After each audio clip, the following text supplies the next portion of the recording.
Bonjour à tous, c'est Cécile alias Que font mes mains sur les réseaux sociaux et on se retrouve aujourd'hui pour un nouvel épisode de mon podcast créatif où nous allons parler tricot, couture et même un petit peu de lecture à la fin. Allez, c'est parti!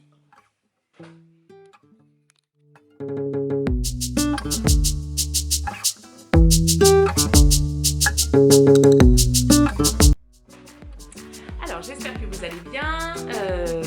Depuis le dernier épisode, vous voyez que je ne reviens pas trop tard, donc je tiens mes engagements, je tiens à le souligner quand même. Le beau temps est revenu, donc j'espère que tout le monde en profite. Moi j'ai eu la chaleur, vous savez, donc c'est très bien. Donc aujourd'hui, pour fêter le retour du soleil, je porte une robe que j'ai cousue l'année dernière dans un lin viscose, je pense, de chez Cousette. Là, vous voyez les bonnes couleurs, voilà, à rayures comme ça. Et je suis partie du top Éole de l'usine à bulles, que j'ai rallongé pour en faire une robe, liquette comme ça en bas, donc tout arrondi. Hop. Voilà, et je lui avais rajouté hop, des passants, voilà, avec une ceinture pour voilà faire l'effet blouson comme ça. J'avais pris 2 tailles au-dessus de la mienne, je sais plus quelle taille j'avais faite, mais j'avais pris 2 tailles au-dessus pour qu'elle soit bien large. Et puis j'avais fait une petite poche pour voilà, puis pas les rayures alignées. Il n'y a pas de manches, voilà, ça fait des manches comme ça qui sont un petit peu ouvertes, un beau col V avec parmenture hein, évidemment, et des beaux petits boutons. Voilà, des beaux petits boutons.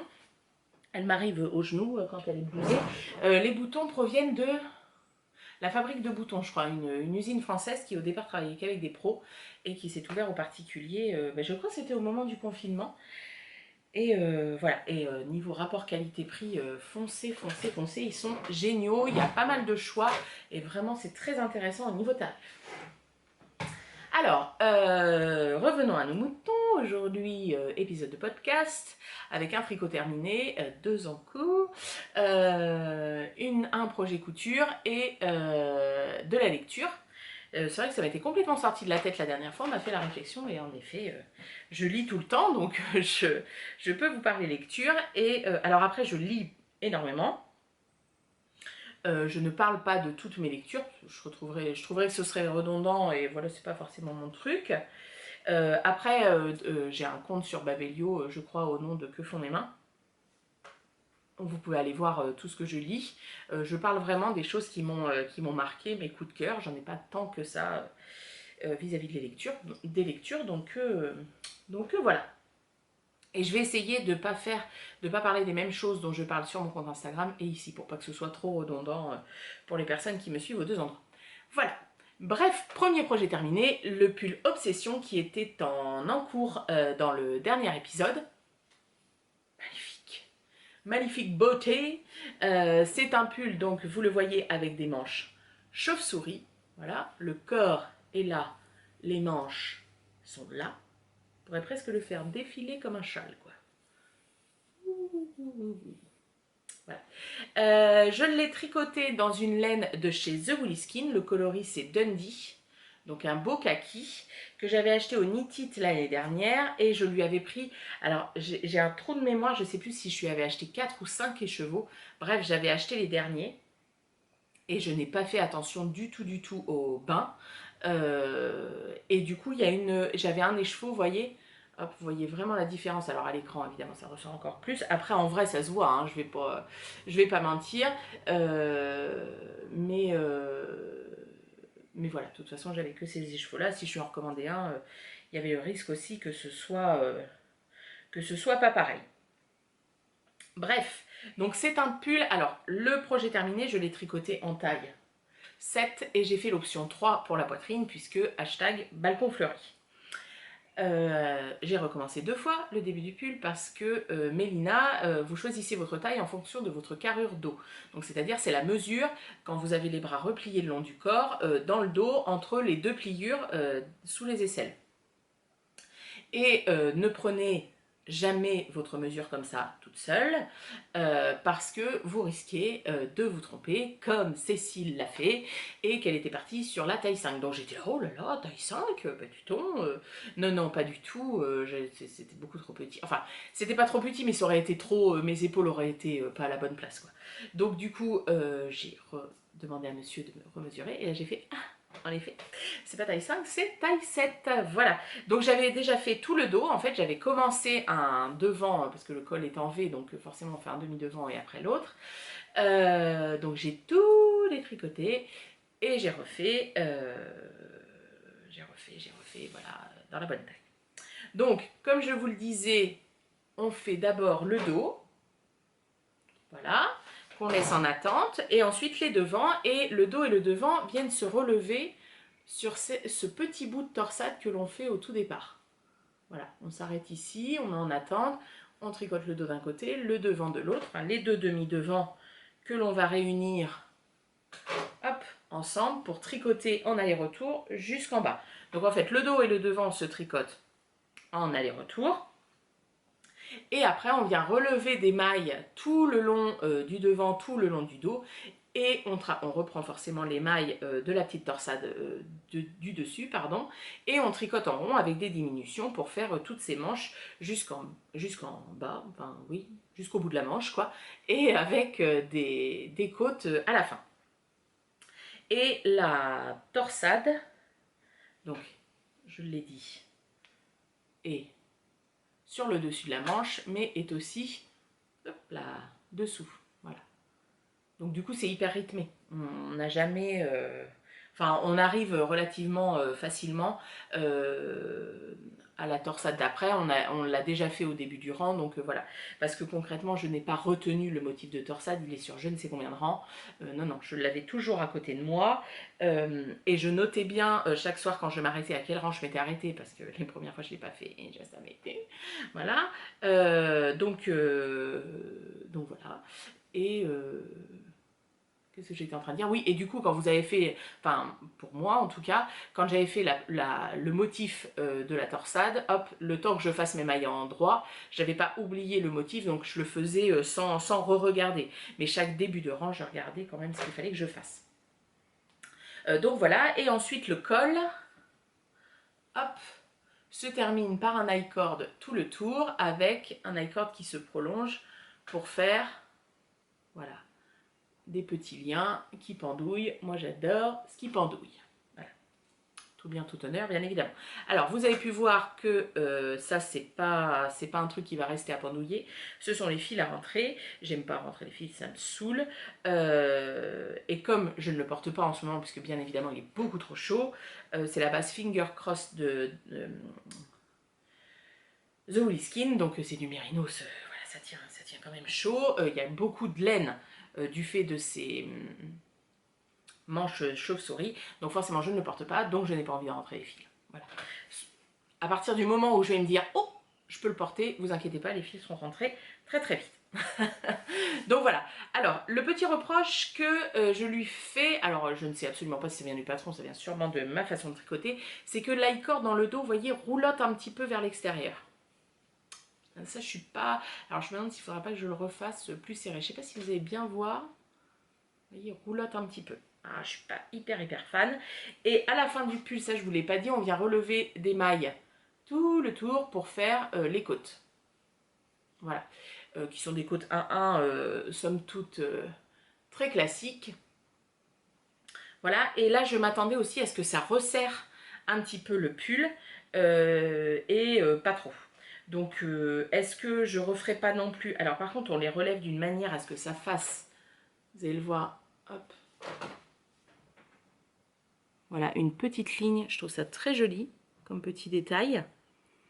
Et est-ce qu'il ne faudra pas que je redescende encore d'un demi, voire d'un numéro entier d'aiguille pour resserrer un petit peu, que ça fasse effet blousant? Voilà, à voir. Mais je verrai au porté. Je ne veux pas le faire maintenant parce que si après ça ne me convient pas, voilà. Mais, et après j'ai fait un rabattage. Alors au manche j'ai fait un rabattage tubulaire à l'aiguille. Par contre en bas, vu le nombre de mailles, je ne fais pas un rabattage tubulaire. Je fais un rabattage, ce que moi j'appelle classique, c'est-à-dire que c'est des côtes 1-1, donc je fais une maille endroit, une maille envers, je rabats la première maille sur la deuxième, maille endroit, je rabats, maille envers, je rabats, etc. etc. Voilà.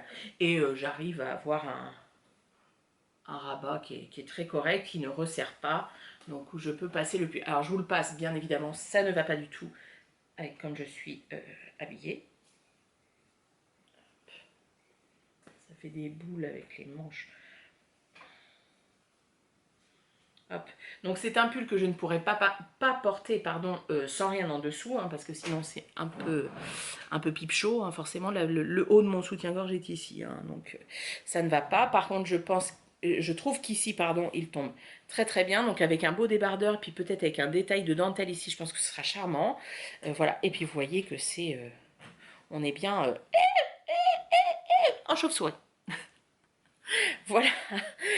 Donc les manches sont très souples aussi, mais ça me dérange pas parce que je pense que je le porterai également en version, vous voyez, comme ça. Je trouve ça très joli, avec des gros bracelets. Voilà, vous voyez. J'aime beaucoup. J'aime beaucoup, beaucoup, beaucoup. Et voyez ce que je vous disais, ici, ça ne resserre pas du tout.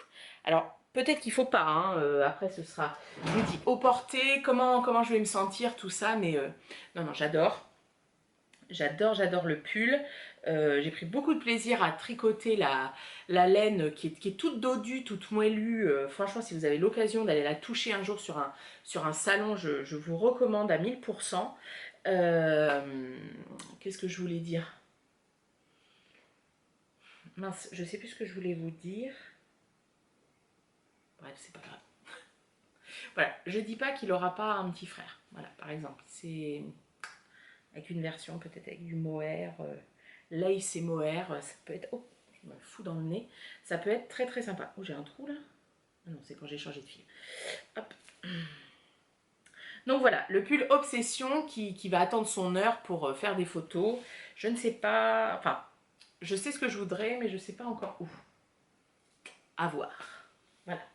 Donc c'était le projet terminé depuis le dernier podcast et donc j'ai monté entre temps 2 projets. Alors au départ ce n'était pas du tout prévu de projet, c'était prévu un projet avec cette laine là qui a eu des déboires. Donc c'est une laine que j'ai achetée il y a un petit moment, je crois que c'était au moment du premier confinement, c'est de la laine de chez By Night Création. Donc voilà, Justine donc, et c'est sa base Sirius, donc il y a du Blueface Leicester et 25% Gotland. Donc c'est une laine qui a 2 brins qui sont retordus, mais pas extrêmement retordus non plus, qui n'est pas douce, qui ne pique pas, enfin moi elle ne pique pas du tout, mais par contre qui est assez sèche. Voilà, c'est une laine sèche. Et cette laine, au départ, je l'ai achetée pour faire un gilet de Marion M. Je ne me souviens plus du nom. Enfin bref, qui a des lignes comme ça qui partent avec comme des petites fleurs, etc. Et donc avec... mince, je me souviens plus non plus. Avec quelqu'un qui se reconnaîtra et que j'embrasse. On s'était dit, ah bah tiens, on va le tricoter en duo. Pas de problème. Donc on y va. Donc bien évidemment, je ne fais pas d'échantillon pour ne pas changer une équipe qui gagne. Et j'avance, j'avais fait quoi? J'avais fait ça du gilet. Et je dis à la personne avec qui je le tricote, je suis pas sûre. Je suis pas sûre du rendu. Je trouve que ça fait très ajouré. J'ai peur que le gilet ne se tienne pas. C'est un gilet qui doit avoir un petit peu de tenue. J'ai dit, elle me dit, bah écoute, tricote un échantillon, mais oui, quelle bonne idée, et lave-le pour voir.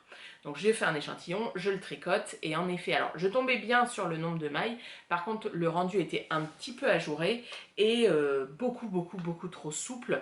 C'est une laine qui a un beau drapé, je vais vous montrer après, donc ça ne correspondait pas au modèle. Donc j'ai dit, bon bah tant pis, donc j'avais bobiné un seul écheveau, donc il attendait, etc. Et à la fin de Obsession, je me suis dit, je sais ce que je veux tricoter, et cette laine-là va être parfaite. Je vais tricoter le Holla Sweater de Irene Lin, donc un pull oversize avec des grandes manches, de la dentelle, vous voyez, dans le dos, aux manches aussi, oui c'est ça. Voilà, avec des grandes manches comme ça. Ah, d'ailleurs, j'ai oublié de dire quelque chose à propos une question que l'on m'a posée sur Instagram, je crois. On m'a demandé est-ce que c'est facile à porter. Et moi, au départ, j'avais compris la question avec quoi la sortir. Donc j'ai dit bah oui, sur un jean, ça peut très bien aller, machin et tout. Et en fait, non, j'avais mal compris la question. La personne demandait par exemple avec un manteau. Donc si vous avez un manteau qui est ajusté, par exemple comme un trench par exemple, ou voilà, bon bah non, je pense que ça passera pas. Ou alors vous allez être comme ça, quoi, un peu coincé. Moi après j'ai des manteaux qui ont souvent des manches tombantes, c'est moi qui les ai fait, hein, avec des manches assez larges parce que je déteste être étriquée dans un manteau et ne pas pouvoir faire ça ou ne serait-ce que conduire avec. Donc j'aurais pas de souci pour le porter. Mais oui, c'est à réfléchir si le pull vous intéresse voilà, vous pourrez pas le porter forcément avec tous les manteaux et etc. Parce que vu le pull, c'est pas un pull qu'on porte en plein été, donc forcément il va falloir mettre quelque chose par-dessus. Coupe la parenthèse, on revient au Holla Sweater.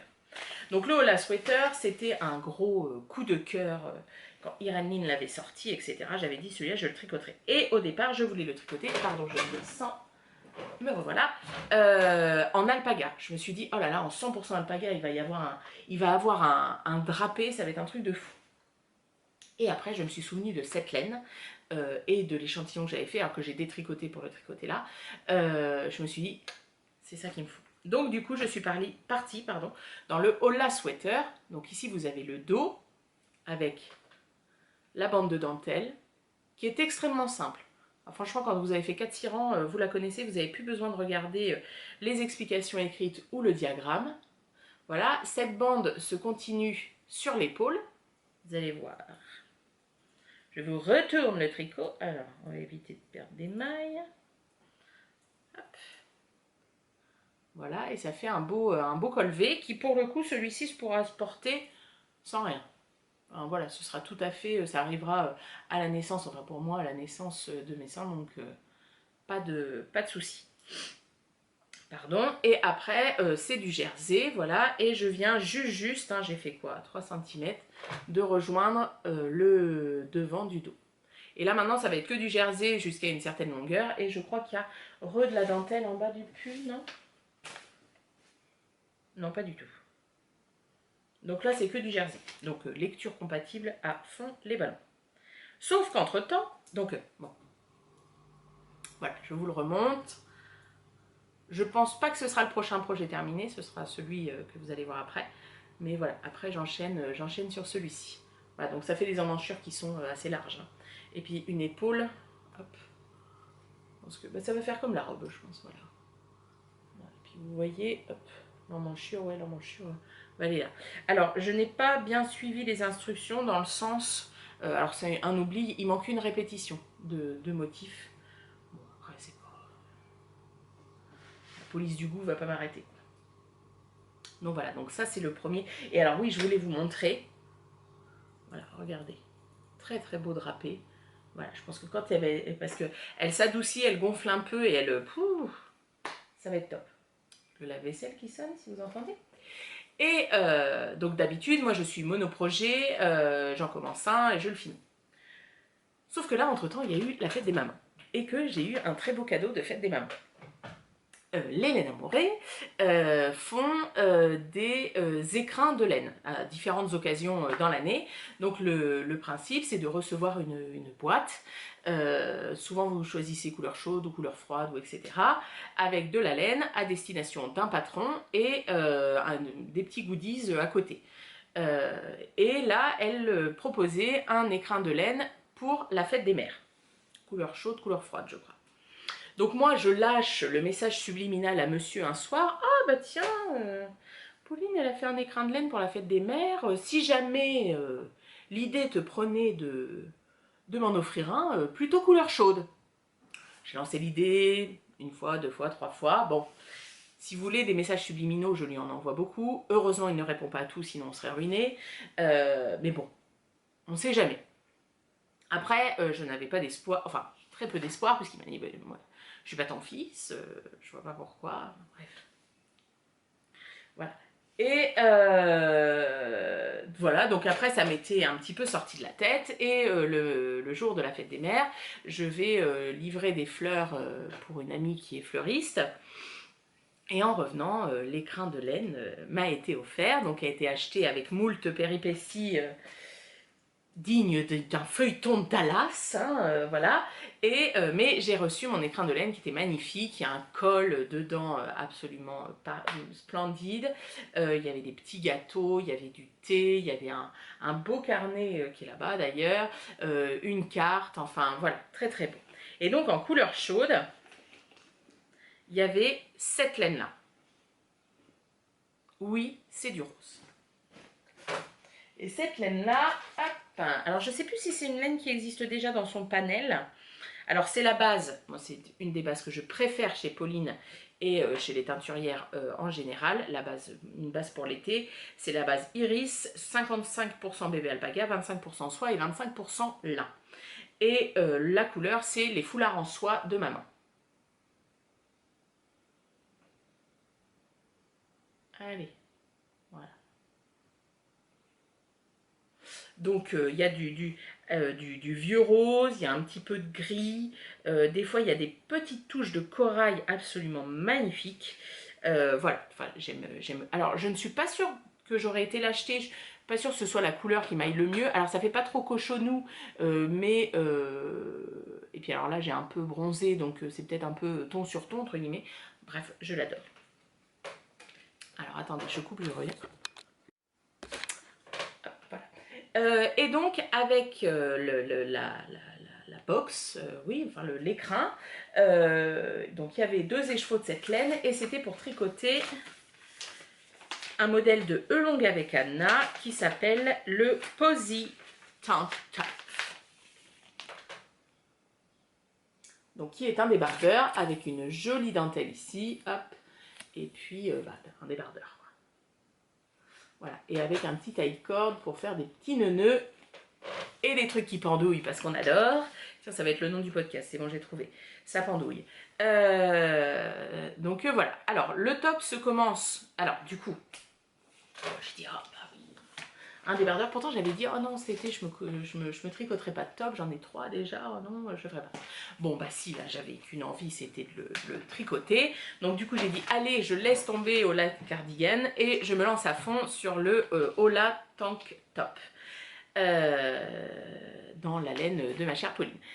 Et du coup, je choisis ma taille, tout ça, et je me lance. Donc c'est un tricot qui se tricote du bas vers le haut, pour la dentelle, je suppose.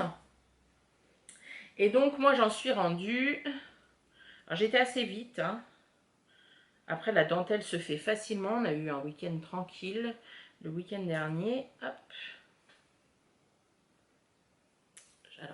Alors elle a besoin d'un bon blocage évidemment, hein. Voilà, vous voyez, ça fera comme ça pour faire des petites vagues. Qu'est-ce que vous en pensez? Ah voilà, et donc là je suis rendue à cet endroit là où ça va couper. Donc là ça m'arrive ça m'arrive là, donc là je vous dis, là vous voyez rien du tout. Hop, ça m'arrive ici. J'ai fait pile la longueur préconisée et je vais garder la longueur préconisée. Hop, pardon, parce que ça va s'étendre un petit peu. Je connais la laine bébé alpaga soie lin, ça va bouger un tout petit peu, plus la dentelle qui va se poser un petit peu. Voilà, je veux pas qu'il soit trop long parce qu'il est sur les pantalons taille haute, ça n'ira pas. Donc voilà, alors je vous remontre. Hop. Voilà les nuances de la laine avec un beau petit anneau marqueur de chez EV3 Shop d'ailleurs. Voilà, avec du gris, vous voyez, du rose. Hein, on n'est pas sûr du rose bonbon. Donc voilà. J'en suis là et je vais séparer pour faire les bonnets, quoi, entre guillemets. Alors après, j'ai vu qu'il y avait, pardon, une option... alors attendez, c'est le dos.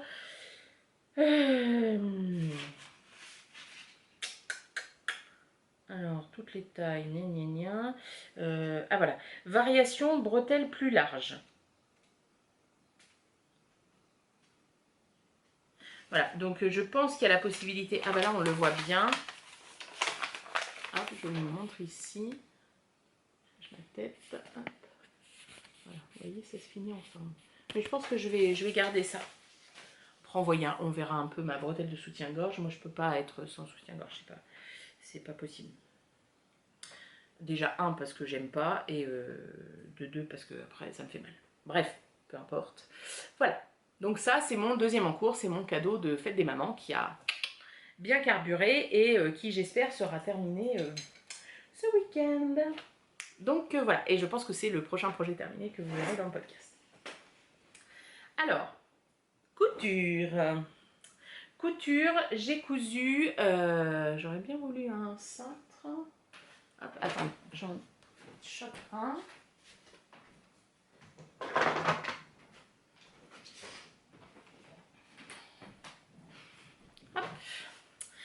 À l'aiguille, en fait, quand je suis allée aider sur le stand d'Hélène Amouré, aïe, oh, il faut un coup de cintre, je voulais acheter un patron chez Clématis Pattern, qui avait sorti un nouveau patron, enfin son dernier patron, et j'ai dit je vais aller acheter le patron pochette de la veste Julia.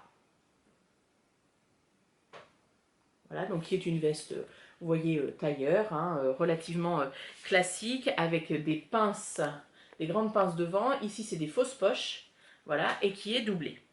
Et ça fait des années que je rêve d'une veste tailleur assez à la cool, quoi, voilà, pour mettre au-dessus de mes combinaisons, par exemple, etc., etc. Et donc, quand elle a sorti, moi, je n'avais jamais cousu de patron de Clématis Pattern. Je me suis dit, allez, j'y vais. C'est Elodie Blueberry qui en a cousu plusieurs, il me semble, qui en est très contente, tout ça. Donc j'ai dit, allez, je fonce, je l'achète et je vais la coudre. Donc moi j'ai cousu la taille 48, qui est la plus grande taille, et je n'ai fait aucune modification par rapport au patron. C'était une première version. Je me suis dit, même si elle ne va pas exactement, c'est pas grave. Et j'avais ce tissu-là. Alors je me rappelle plus s'il a une marque particulière, mais c'est un tissu que j'ai acheté sur un fil à Orsay. Voilà, qui est une petite mercerie que j'aime beaucoup. Je achète souvent des tissus. Voilà, c'est quelqu'un que j'aime bien. Je n'ai jamais eu l'occasion de la rencontrer, j'espère un jour. Mais voilà. Et je voulais une veste très loose. Donc je n'ai rien thermocollé. C'est-à-dire que normalement le col, ici vous voyez qui fait un col de veste. Alors on ne voit pas évidemment avec tous les motifs, mais bon, vous devinerez. Normalement est thermocollé, je n'ai pas thermocollé. Les fausses poches, hop, qui sont ici, normalement c'est thermocollé, je n'ai rien thermocollé parce que je voulais quelque chose de très fluide, de très sympa. Et je voulais aussi doubler dans le même tissu. Voilà, tout est dans le même tissu. Alors évidemment au départ le tissu n'était pas prévu pour ça, j'en avais pas assez. Il a fallu que j'en rachète, enfin bref, que je trouve. Alors je ne l'ai pas acheté sur le même site parce que du coup il me fallait que ça. J'avais déjà acheté du tissu à l'aiguille en fait, je voulais pas en racheter, donc je voulais pas d'effet de port trop cher. Je sais plus où j'ai acheté les 80 cm qui me manquaient, mais enfin c'était pas chez eux. Bref, peu importe. Donc voilà, donc c'est une veste, hop, col tailleur. Alors elle est assez longue, à refaire une autre version peut-être un petit peu plus courte, voilà, pour donner un autre style. Donc ici, il y a les fausses poches. Voilà, il y a juste les rabats, hein, il n'y a rien du tout. Dans une couture qui est là, vous avez les grandes pinces ici que vous pouvez deviner. Dans le dos est coupé en deux, il y a une couture ici. Et aussi, hop là, où est-ce qu'il est? Voilà. Et ici, vous voyez la couture qui se prolonge également dans les manches qui sont faites en deux morceaux pour faire vraiment la découpe un peu, vous savez, pour que les coudes se placent mieux, tout ça, c'est des formes un peu incurvées comme ça. Hop. Et donc, manche longue. Et la doublure, donc qui est sur le même principe, sauf que forcément, il n'y a pas les fausses poches puisque c'est à l'intérieur, avec le soufflet, hop, ici, voilà, pour donner un petit peu d'aisance. Et voilà, et après, bon, il y a une parmenture forcément, et puis on vient terminer en bas. J'ai adoré faire cette couture. Ça faisait un petit moment que j'avais pas eu une couture un petit peu challenge où il faut faire attention. En plus, moi, j'ai pas thermocollé, donc au niveau de la tenue des pièces, c'était un petit peu plus compliqué. J'ai beaucoup aimé. Je pense que je m'en referai une version. Je rêve d'une version. J'en ai eu une Comme ça, il y a très longtemps que j'avais cousu à partir d'un modèle Burda que j'ai usé jusqu'à la corde. Parmi mes premières coutures, alors il y avait plein d'erreurs, j'étais pas hyper à l'aise au dos et tout, mais je l'adorais, qui était en velours minerai bleu marine, et j'avais fait des coudières en minerai marron, enfin camel. J'adorais cette veste. Donc je pense que cet hiver, il y a des chances que je m'en fasse une. Alors peut-être à l'inverse, camel avec des coudières bleu marine, des rabats bleu marine, enfin voilà, à réfléchir. Et donc je la porte très souvent, je vais la porter après, mais avec les manches retroussées, je trouve que ça lui donne un petit côté encore plus cool. Et après je vous dis, elle est peut-être un peu longue pour ma convenance personnelle. Par contre, je n'ai aucun souci pour l'enfiler, j'ai pas besoin de me contorsionner, je n'ai aucun souci pour faire ça.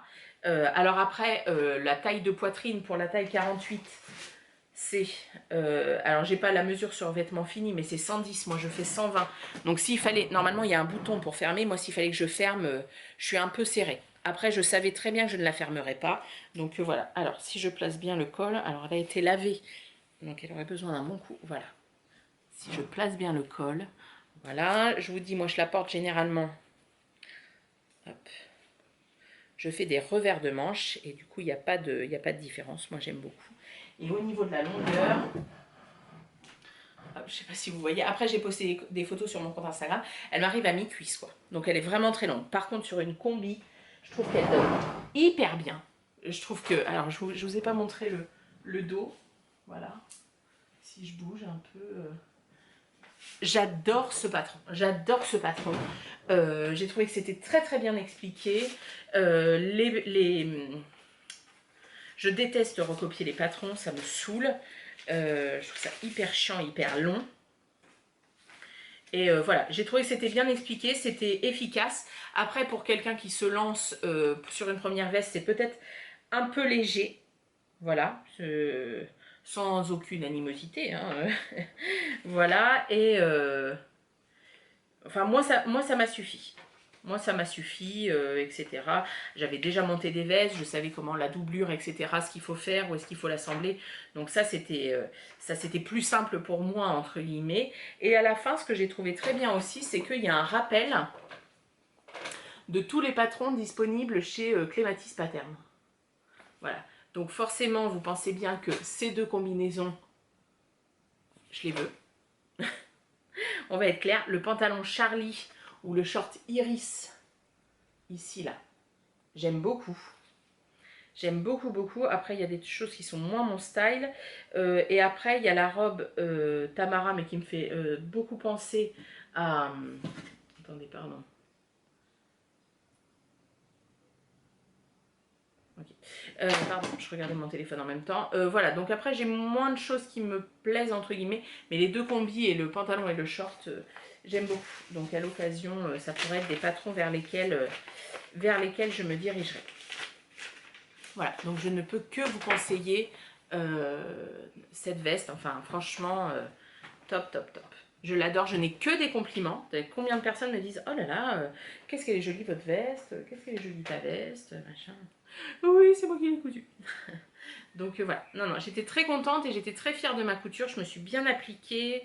Voilà, très bien. Enfin, franchement, rien à dire.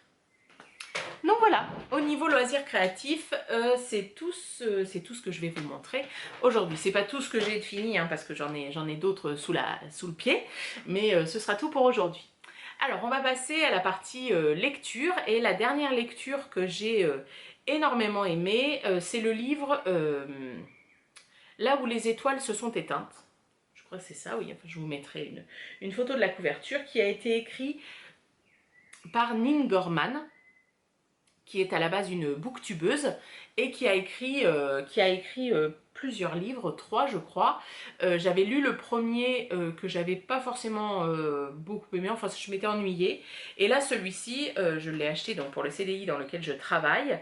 Voilà, en fait, j'ai fait beaucoup d'achats de livres sur la communauté LGBT, etc.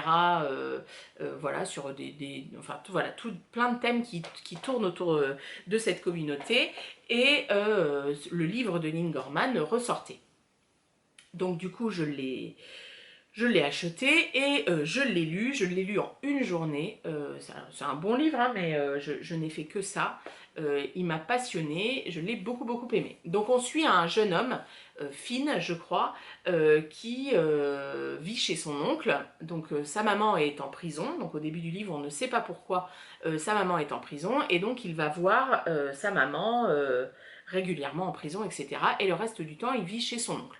Donc c'est un adolescent, il doit avoir aux alentours de 17 ans je crois, et donc du coup il faut qu'il retourne au lycée, donc il arrive dans un nouveau lycée dans lequel il n'a absolument aucune envie de se faire des amis. Lui ce qu'il veut c'est se rapprocher de sa mère, la défendre, la soutenir, etc. etc. Il n'y a pas de papa, on ne sait pas trop le papa ce qu'il en est au début du livre.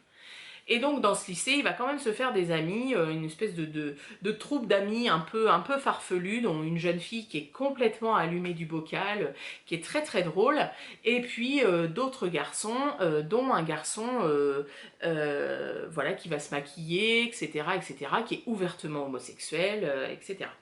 Donc il va petit à petit se lier à ce groupe. Voilà, il va lui falloir du temps voilà, pour appréhender les choses, etc.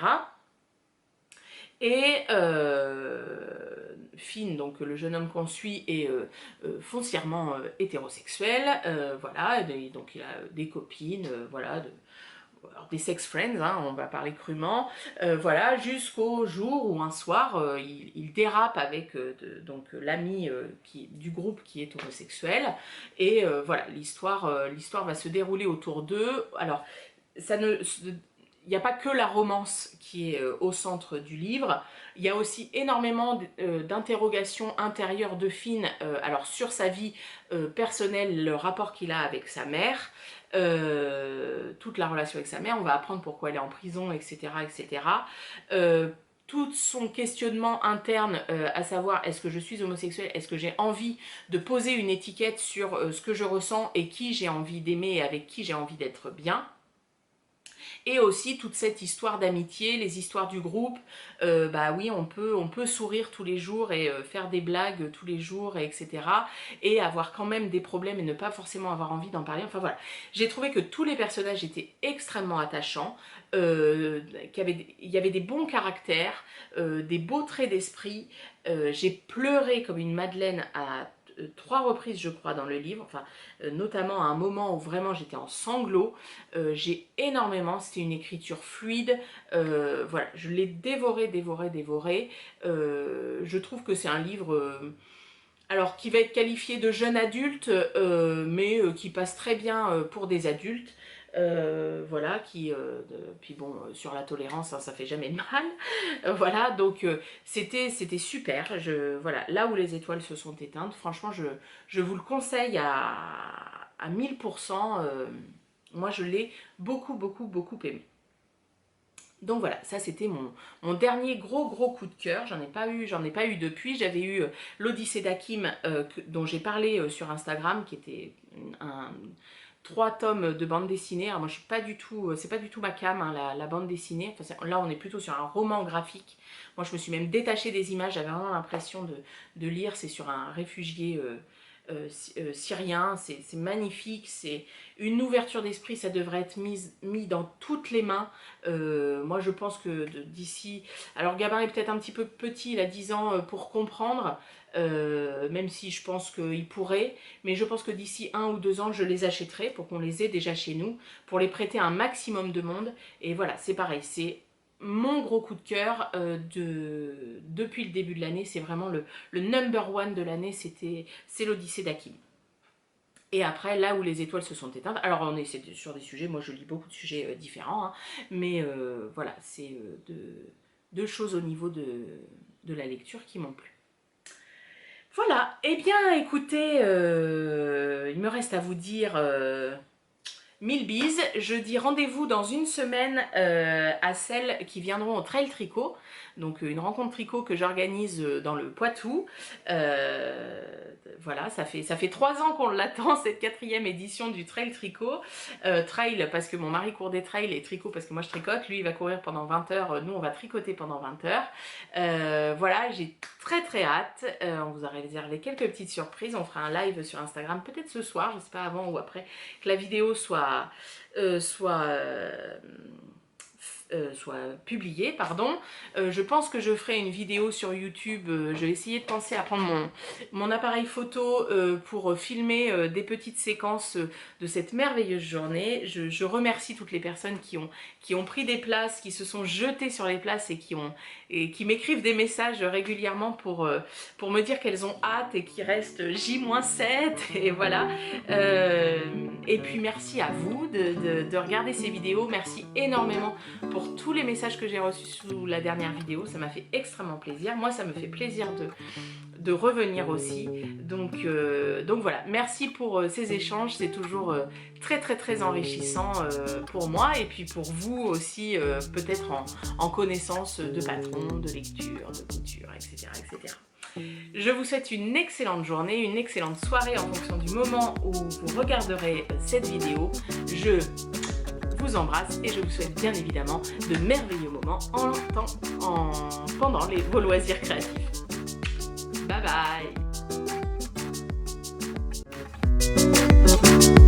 bye.